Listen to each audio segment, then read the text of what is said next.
नमस्कार प्रेक्षकांनो, मालिकेच्या उद्याच्या भागामध्ये आपल्याला पाहायला मिळणार आहे की तारिणी आता शांत बसणार नाही, तर रेखाला चांगलीच अद्दल घडवणार आहे. कारण रेखाने आता हद्द पार केलेली आहे. वसुधाचं वर्ष श्राद्ध आहे आणि नेमकं त्या दिवशी रेखाने राडा करायचं ठरवलेलं असतं. तारिणीकडे असलेला जो फोटो आहे तो फोटोची फोटो फ्रेम बनवून तारिणीने आणलेली असते आणि वसुधाचं वर्ष श्राद्ध तारिणी आणि आजी दोघेही मिळून करत असतात. तेव्हा मात्र वसुधा तिथे येते आणि वसुधा तो फोटो उचलून फेकून देत असते. तेव्हा मात्र तारिणीचा पारा चढलेला आहे आणि तारिणीने वसुधाच्या फोटोला हात लावणाऱ्या रेखाची चांगलीच फजिती केलेली आहे. हे आपल्याला पाहायला मिळणार आहे. हे सगळं कशा पद्धतीने होणार आहे ते आपण डिटेलमध्ये पाहणार आहोत. त्यासाठी व्हिडिओ शेवटपर्यंत पहा. त्याचबरोबर चॅनलवरती नवीन असाल तर चॅनलला नक्की सबस्क्राईब करा. इकडे केदारने आता युवराजच्या रूम मधून त्या ज्या पिल्स आहेत त्या गायब केलेल्या आहेत, पण त्या जागी आता दुसऱ्या पिल्स ठेवणं गरजेचं आहे. कारण त्या ज्या पिल्स आहेत ते जे ड्रग्ज आहेत ते जर मुलांच्या पोटात गेले तर मुलांना खूप मोठा त्रास होऊ शकतो. हे तारिणीच्या सुद्धा लक्षात आलेलं आहे. म्हणून केदार आणि तारिणी या दोघांनीही हा निर्णय घेतलेला असतो. परंतु आता केदारकडे त्या पिल्स पोहोचवण्याचं काम हे रेवाने केलेलं असतं आणि केदारला ही सगळी जबाबदारी दिलेली असते. केदार जेव्हा ह्या गोळ्या ठेवण्यासाठी युवराजच्या रूमकडे निघालेला असतो तेव्हा रस्त्यातच युवराज आणि केदार यांची भेट होते. तेव्हा युवराज म्हणतो, काय आहे तुझ्या हातात, काय चाललंय? नाही कळलं पाहिजे मला, हेल्पर, असं म्हणत तो केदारला बोलत असतो. केदार म्हणतो काय? तेव्हा तो म्हणतो, आता तर मला कळलंच पाहिजे, तुझ्या हातात काय आहे ते सांग. इकडे तारिणीने केदारला सांगितलेलं असतं की आईचं वर्ष श्राद्ध आहे, त्यासाठी मी जाणार आहे आणि सुमीला मदत करायला मला सकाळी लवकर जावं लागेल, तू नंतर ये. तेव्हा केदारही तयार झालेला असतो. घरातली ही जबाबदारी तारिणीने केदारवरती दिलेली असते आणि तारिणी आता माहेरी आलेली असते. आणि इकडे युवराजचा हात केदारने अशा पद्धतीने पिरगळलेला आहे की युवराजला कळायचंच बंद झालेलं असतं. त्यासोबतच इकडे पाहायला मिळतं ते म्हणजे तारिणी आता पूजा करत असते. बाबा मागच्या बाजूला उभे असतात. आजी तारिणीच्या शेजारी असते आणि त्याच वेळी निशीची आई म्हणजे रेखा येते आणि रेखा म्हणते, काय चाललंय हे सगळं? ह्या बाईच्या सगळ्या आठवणी मी माझ्या घरातून काढून टाकलेल्या आहेत. हे सगळं काय चाललंय मला कळलं पाहिजे आणि आत्ताच्या आत्ता हा फोटो जो आहे तो माझ्या घरातून बाहेर गेला पाहिजे. या भ्रष्टाचारी बाईचं मला तोंडही पाहायचं नाही, असं म्हणत आता रेखाने वसुधाचा फोटो घेतलेला आहे आणि तो फोटो ती टाकून देत आहे. त्याच वेळेस आता तारिणी तिथं असते. तारिणी वसुधाचा हात पकडते आणि वसुधाला सांगत असते की बाद झालं, आतापर्यंत खूप गोष्टी झालेल्या आहेत, त्यामुळं हे सगळं ऐकून घेतलं जाणार नाही. आणि त्याच वेळी तारिणीने अक्षरशः इकडे रेखावरती हात सुद्धा उगारलेला आहे आणि तिला चांगलीच जन्माची अद्दल घडवलेली आहे. हे सगळं कशा पद्धतीने होणार आहे ते आपण पाहणार आहोत. तर इकडे खांडेकरांच्या घरी आता सगळेजण जेवायला आलेले असतात. दयानंद काका विचारत असतात की केदार कुठे ग? तेव्हा तारिणी म्हणते की बाबा त्याचं ना थोडं डोकं दुखतंय म्हणून तो आराम करतोय. तो बोलला की मी नंतर जेवतो, असं सांगितलेलं आहे, असं तारिणी सांगत असते. तेव्हा मात्र बाबा म्हणतात, अगं एवढं काम चालू आहे का ऑफिसमध्ये? तारिणी म्हणते, नाही नाही, त्याला ॲसिडिटी झाली आहे ना, त्याच्यामुळे डोकं दुखतंय आणि तो नंतर जेवेल. मग ठीक आहे म्हणलं जातं. सगळेजण जेवायला बसलेले असतात. त्याच वेळी तारिणीला सगळे म्हणत असतात, चालेल तू पण बस. तेव्हा तारिणी म्हणते, नाही मी नंतर जेवते ना केदार बरोबर. म्हणजे मला काय वाटतं माहिती आहे का, मी त्याच्याबरोबर जेवले तर त्यालाही बरं वाटेल आणि सगळं व्यवस्थित होईल आणि तोही मग एकटा राहणार नाही आहे ना नंतर, असं म्हणत आता बोलणं सुरू झालेलं असतं. पण तारिणीने केदारला एक महत्त्वाचं काम दिलेलं आहे आणि ते काम म्हणजे साधं सोपं काम नाही आहे प्रेक्षकांनो. तारिणीने केदारला असं काम दिलेलं आहे की ज्याचा विचारही कोणी करू शकत नाही. युवराजच्या रूममध्ये जाऊन ते पिल शोधण्याचं काम सुरू आहे. म्हणजेच केदार हा मिशनवरती आहे आणि इकडे तारिणी मात्र बाकीची सगळी जबाबदारी घेत आहे, सगळ्या गोष्टी शांतपणे हँडल करत आहे. तर इकडे आपल्याला पाहायला मिळतं की जेव्हा या सगळ्या गोष्टी घडत असतात आता तिथे लगेचच बोलायला सुरुवात करते ती म्हणजे युवराजची आई. ती म्हणत असते की बरोबर आहे, तुम्हाला ना केदारबद्दलच आठवेल, पण इथे युवराज नाहीये ही गोष्ट मात्र कोणाच्या लक्षात येत नाहीये. तुमच्या लक्षातही आलेलं नाहीये की इथे युवराज नाहीये आणि तुम्ही हे सगळं काय करताय, तुम्हाला फक्त केदारबद्दलच पडलेलं आहे, असं म्हणत आता ती बोलत असते. तेव्हा मात्र आता सगळेजण तिथं असतात. सगळेजण म्हणतात की चालेल, आता युवराज तर पोचलेला आहे, तो खिडकीतून पाहत असतो, सगळं ऐकत असतो. तो म्हणतो नाही नाही, मला घरात गेलं पाहिजे, हे सगळं जे काय चाललंय ना त्या सगळ्या गोष्टी मला शांतपणे पाहाव्या लागणार आहेत. काहीही झालं तरीही मला या सगळ्या गोष्टींचा आता इथे यांच्या प्रश्नांची उत्तरं मला द्यायची नाही आहेत. मला आज जाऊन पाहावं लागणार आहे की हे सगळं काय चाललेलं आहे. या सगळ्या गोष्टी मला घ्याव्याच लागणार आहेत, समजून घ्यावं लागणार आहे, असं निशीच्या डोक्यात सुरू झालेलं असतं. आणि युवराजही तिकडे आलेला असतो आणि तोही आत जाण्यासाठी धडपड करत असतो. आणि त्याच वेळी पाहायला मिळतं ते म्हणजे आता युवराज उडी मारून आतमध्ये जाणार असतो. तो म्हणतो यांच्या सगळ्यांच्या समोर जाण्यापेक्षा मला पुढं जाणं खूप गरजेचं आहे. एवढाच विचार त्याच्या डोक्यात सुरू झालेला असतो. त्यासोबतच इकडे आपल्याला पाहायला मिळतं की आता निशीचं हे जे काही वागणं आहे ते पाहून मात्र सगळेजण पाहत असतात, म्हणत असतात की काय चाललंय नक्की हे सगळं. कारण निशी तू अशी का वागते, काही प्रॉब्लेम आहे का, कशामुळे तू अशी वागते, असं विचारणं सुरू असतं. पण निशी मात्र वेड्यासारखीच उत्तरं देत असते. तिला कळतच नसतं की हे सगळं काय होतंय. आणि मग निशीच्या वेळेस आता कौशिकी म्हणते ठीक आहे तू थांब येते, नक्की युवराजला काय झालंय, कारण केदारचं डोकं दुखतंय आणि आता तू सांगते युवराजचं पण डोकं दुखतंय, तो झोपलाय, त्याचा राग तुम्हाला माहिती आहे ना, मग नको मी नाही पुढे येणार, असं सगळं बोलणं चाललेलं असतं. आणि तरी सुद्धा या सगळ्या गोष्टी आता जेव्हा घडत असतात तेव्हा मात्र आता केदार इकडे उडी मारून आतमध्ये जाणार असतो.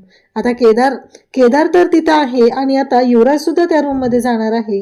या सगळ्या गोष्टी हँडल करताना तारणीला मात्र आता काळजी वाटायला लागलेली असते. तारणी म्हणत असते की नक्की काय करायचंय, या सगळ्या गोष्टी कशा सोडवायच्या आहेत, हा एकच उद्देश तिच्या डोक्यात सुरू झालेला असतो. एवढं सगळं झालेलं असलं तरीही आता मला जाऊन केदारला सावध करावंच लागणार आहे. इकडे मात्र केदारला त्या सगळ्या गोष्टी मिळालेल्या असतात, त्या गोळ्या ज्या आहेत त्या मिळालेल्या असतात. आणि त्याचबरोबर इकडे केदार म्हणत असतो की हा युवराज एवढ्या खालच्या थराला जाईल असं कधी वाटलंच नव्हतं. आणि त्याचबरोबर हे सगळं जेव्हा पाहतो तेव्हा त्याला धक्का बसलेला असतो की काय करणार आहे मी, हे सगळं कसं हँडल करणार आहे, जेव्हा घरातल्या सगळ्यांना कळेल तेव्हा काय होणार आहे, हा विचार त्याच्या डोक्यात सुरू झालेला असतो. इकडे तेवढ्यातच आपल्याला पाहायला मिळतं की तारणी, निशी आणि कौशिकी चाललेले असतात. तेव्हा तारणी म्हणते की कौशिकी ताई मी आणि निशी जाऊन बघून येतो ना. तेव्हा कौशिकी म्हणते नाही नाही मी बघते ना काय झालंय युवराजला, त्याची तब्येत ठीक नाही का. आणि असं म्हणत आता दरवाजाच्या जवळ त्या चाललेले असतात. तेव्हा तारणी म्हणत असते की चालेल ठीक आहे, केदार रूममध्ये आराम करत असेल ना, मी केदारला पाहते, केदारला हा आवाज ऐकायला जावा यासाठी तारणी त्याला सिग्नल देत असते. त्याला कळलं पाहिजे की नक्की काय घडत आहे. आणि म्हणूनच या सगळ्या गोष्टी आता घडत असतात. त्याचबरोबर इकडे पाहायला मिळतं ते म्हणजेच की केदारने ज्या पद्धतीने आता स्वतःला लपवण्याचं ठरवलेलं असतं ते मात्र खूपच भारी आहे, ज्याचा विचारही आपण केलेला नाही अशा गोष्टी घडत असतात. आणि त्याचबरोबर इकडे युवराज आता बरोबर उडी मारून बेडरूममध्ये येऊन त्याच्या बेडवरती झोपलेला असतो.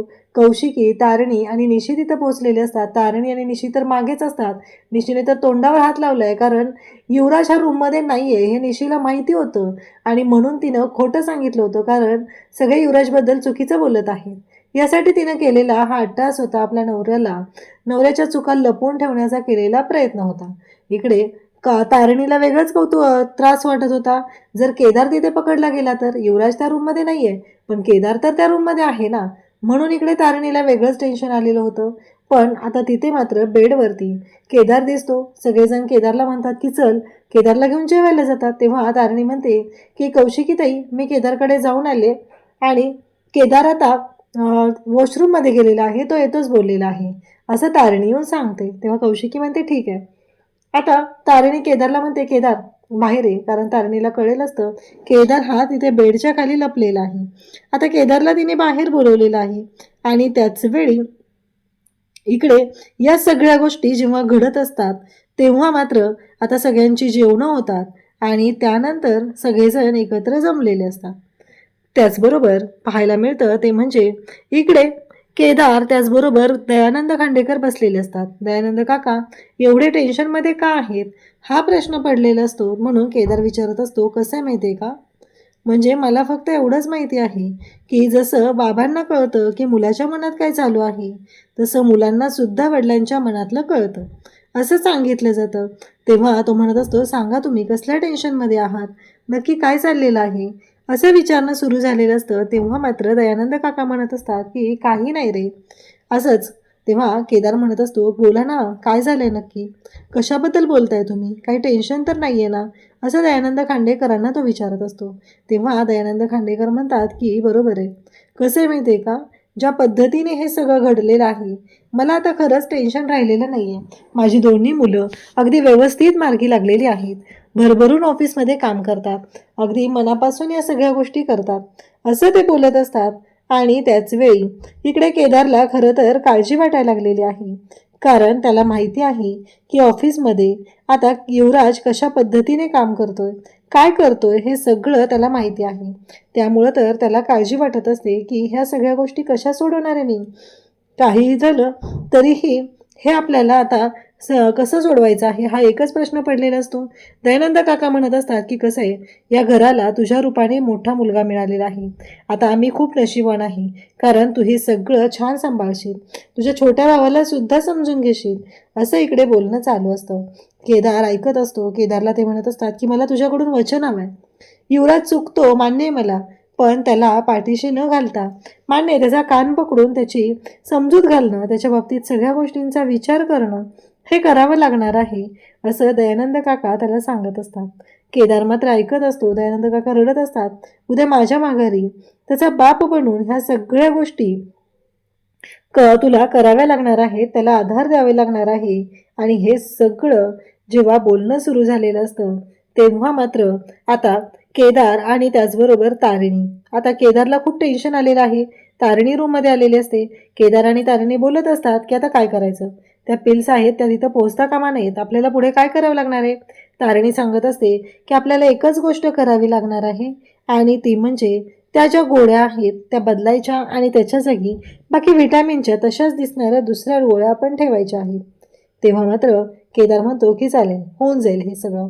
आता हे सगळं जेव्हा घडत असतं आणि त्याचबरोबर केदार आता रडायला सुरुवात करतो. त्याला वाईट वाटलेलं असतं. तो म्हणतो की बाबांनी माझ्यासाठी काय नाही केलं. खरं तर त्यांनी मला लहानाचं मोठं नाही केलेलं, पण जेव्हा त्यांना कळलं की मी त्यांचा मुलगा आहे, तेव्हा ते किती इमोशनल झाले, अख्ख्या कुटुंबाच्या विरोधात गेले आणि ते मला या घरी घेऊन आले. माझ्यासाठी त्यांनी काही नाही केलेलं, ते सांग ना, कारण आज त्यांना एवढा त्रास होतो माझ्यामुळं. म्हणजेच त्यांना किती वाईट वाटतं की त्यांना माझं बालपण बघता आलं नाहीये, माझ्याबरोबर त्यांना राहता आलं नाहीये. पण आता केदारच्या बाबतीत काय, त्यांनी तर मला जबाबदारी घ्यायला सांगितले, पण त्यांना उद्या काय वाटेल जेव्हा त्यांचाच मोठा मुलगा त्यांच्या छोट्या मुलाच्या हातामध्ये बेड्या घालून त्याला घेऊन चाललेला आहे, हे दुःख कसं सहन करतील ते. तारिणी म्हणते की केदार शांत हो. केदारला कळत नसतं, तो डिस्टर्ब झालेला असतो, तो रडत असतो आणि स्वतःला त्रास करून घेत असतो. तेव्हा मात्र तारिणी त्याला शांत करत असते. त्याला म्हणत असते की शांत होणं गरजेचं आहे. काहीही झालं तरीही तुला माहिती आहे का, आपल्यासाठी आपलं कर्तव्य महत्त्वाचं आहे. कर्तव्यासाठी आपण हे सगळं करतोय, कारण महाभारतात सुद्धा असंच घडलेलं होतं. अर्जुनाच्या समोर माहिती आहे ना तुला, त्याचा सक्का भाऊ होता, पण त्याला ह्या गोष्टी कराव्याच लागल्या, कारण अर्जुनाला एकच गोष्ट माहिती होती की आत्ता सध्या धर्म आणि हे सगळं आपलं कर्तव्य महत्त्वाचं आहे. कोणत्याही योद्ध्यासाठी हे महत्त्वाचं असतं. आपण जो निर्णय घेतो त्या छोट्या छोट्या मुलांना वाचवायचं आहे आपल्याला, आपल्या देशासाठी आपण घेतलेली शपथ आहे. मान्य आहे मला या सगळ्या गोष्टींचा त्रास होतो, हे सगळं मला पटतंय, पण एक गोष्ट लक्षात येते का केदार तुझ्या, आपण ह्या सगळ्या संकटातून जात असतो. खरं तर इकडे केदारचं असं म्हणणं असतं की काहीही झालं तरीही एक गोष्ट लक्षात आली पाहिजे, आणि ती म्हणजेच की या सगळ्यातून आपल्याला बाहेर पडताना जो काही त्रास होत आहे, ज्या काही गोष्टी घडत आहेत, त्या सगळ्याचा खरं तर आपल्या मनावरही तेवढाच ताण येत असतो, आपल्यालाही तेवढाच त्रास होत असतो. पण एक गोष्ट मात्र विसरता कामा नये की आपलं कर्तव्य महत्त्वाचं आहे. आपण जे काही करत आहे ते आपल्या कर्तव्याप्रती करत आहे. या सगळ्या गोष्टींचं त्यांनी आता तारिणीने त्याला समजून सांगितलेलं असतं, आणि केदारला ह्या गोष्टी पटलेल्या असतात. म्हणजे उद्या आपल्याला युवराजला पकडायचं आहे, हे सगळं मला मान्य आहे, पण ह्या सगळ्या गोष्टी आपल्याला तेवढ्या शांतपणे हाताळाव्या लागणार आहेत. घरातल्यांना समजून घेणं, आणि त्याचबरोबर या सगळ्या गोष्टी करत असताना आपल्याला अशांतपणे ही परिस्थिती हाताळावी लागणार आहे, असं तारिणी समजून सांगत असते आणि म्हणत असते की आता विचार करू नकोस, आपण एकत्र आहोत आणि ही परिस्थिती व्यवस्थितपणे हँडल करूया. अशाच अपडेटसाठी चॅनलशी कनेक्ट राहा. थँक्यू.